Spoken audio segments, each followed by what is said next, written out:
Pasintabi lang po mga kapuso, pero ito pa ang isa karumal-dumal na krimen sa San Pedro, Laguna.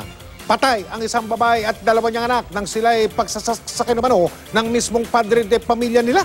Dalawa pa nilang anak ang sugatan, nakatutok si Oscar Oida. Tadtad ng saksak ng matagpuan si Gemaline Bederio at ang kanyang 4 na anak sa loob ng kanilang bahay sa Barangay Riverside, San Pedro, Laguna, alas 4:30 kayo na madaling araw. Ang suspect, ang sariling ama ng tahanan, si Ruel Maranya. Bali, suspect natin ay umuwi ng madaling araw.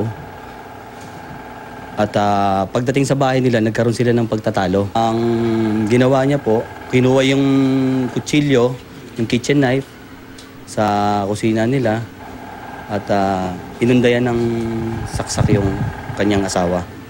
At after nun, nakita siguro yung mga bata na pagbuntungan, yun naman ang kanya namang sinaksak. Dead on the spot si Gemaline habang naisugod sa ospital ang panganay at bunsong anak nila na sina Chantal May, 4 anyos at Joniel na 3 buwan pa lang. Pero kalaunay, binawian din sila ng buhay.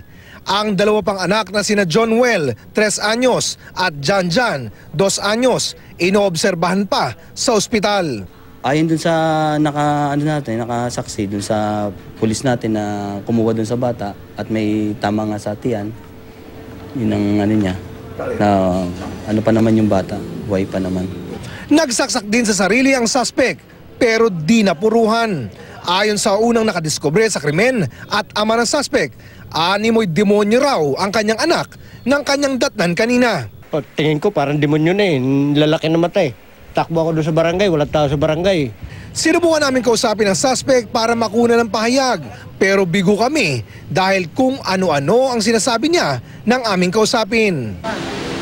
Pura na Jesus eh.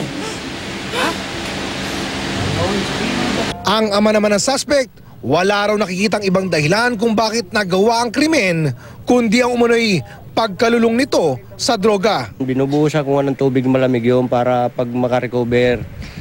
Pag natutulala, ganun ang ginagawa ko, pinapaliguan ko ng tubig na malamig. Wala naman ako pire, para iparehab.